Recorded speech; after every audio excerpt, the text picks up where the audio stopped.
So, Quad Racer gang, I don't know if any of you guys remember, but last year picked up a green machine. Actually had a couple of them, and this is kind of one that we kind of did as a a near stock play bike, but queued up a little bit, and turned out really nice, really nice. So let's go over some of the highlights on this bike and some of the stuff we addressed. If anybody knows about the history of the Kawasaki Tecate 4, it was a ripping fast motor, triple port power valve system, the whole deal. But the squirreliest, narrowest chassis known to man. And so they only built it for 2 years, and they said, okay, that's not working out so good for us. They were getting hammered by the Suzuki and the Hondas. So here's kind of what we found out and what we did. So this was kind of a ratted out Kawasaki Tecate 4 that I got, and I kind of took the best of two of my bikes to make one decent bike. But what I also did is I took the time to kind of look these things over, kind of see where some of the flaws were and see what we could do. So as far as the motor goes, great motor, it's good. This one right here is pretty stock. I got a 300 big bore one. We just wanted to make a stock rider bike. So this one is completely stock motor, just rejetted the carburetor. Got a funky round slide carburetor on it. It's a real pile. And it's got an FMF pipe and silencer. And that's pretty much it as far as the motor goes. The only thing that we did is I put a heavy duty clutch in it with steel plates on it instead of aluminums, which swell up and slip.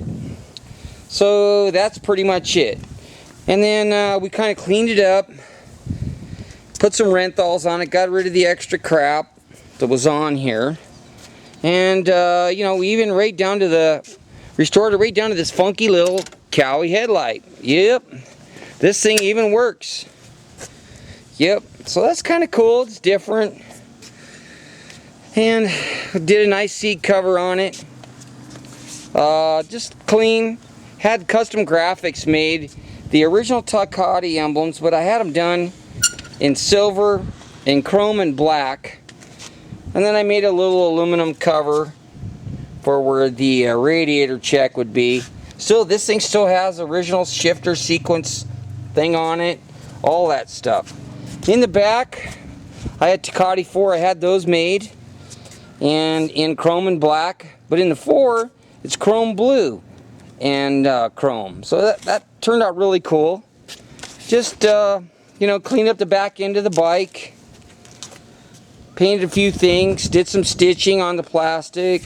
Zip ties are wonderful. So overall, it's a pretty clean bike. But one of the biggest things that we addressed, anybody that's ever had one of these bikes knows just how squirrely they are. These bikes are very narrow, short, and they have the most horrific front end geometry ever. Even worse than the Suzuki's. When I measured this originally, this thing had 5 inches of toe out bump stir. And what that means is, when you push down on the front end, like you're hitting a bump, the tires toe out. Instead of staying towed in or out the same, they move. And that's because the tie rods and A-arms are on a different plane and different length and yada yada, geometry type stuff. So I looked at this and saw, what can I do to fix this? So I did some math, did some stuff. Lo and behold, here is a Cowie front end with all stock parts that has 0 bump stir. Yep. That's it. Modified the stock stuff. The other things we did on this bike, put 22-inch front tires on it, reverse offset wheels, and on the fronts I put little small 3/4-inch wheel spacers just to widen the track out.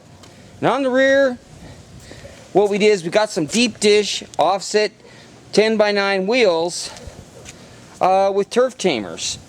And between those two changes and the front end change and adjusting the shocks, you know, the shocks are so-so, they're not bad, but it is unbelievable the difference. This bike goes straight and true no matter what bump you hit or whatever.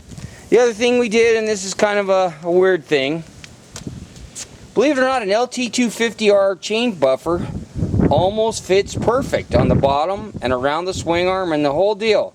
Just had to make a little bracket to extend it on the top. So we can kind of see where Cowie got some of their ideas. And overall, just a great little bike. And I'm going to have my nephew, David, why don't you fire this jewel up? Let's just see what we got going on here. I think you guys are going to like it. I really enjoy this bike. Here we go.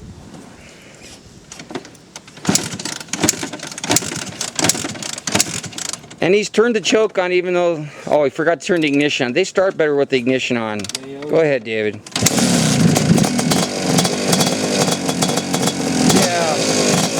that's all right. Welcome to the human race. So here we go.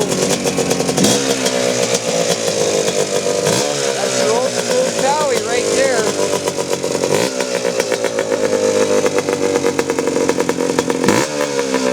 Leave show item, just let it go. Let it go.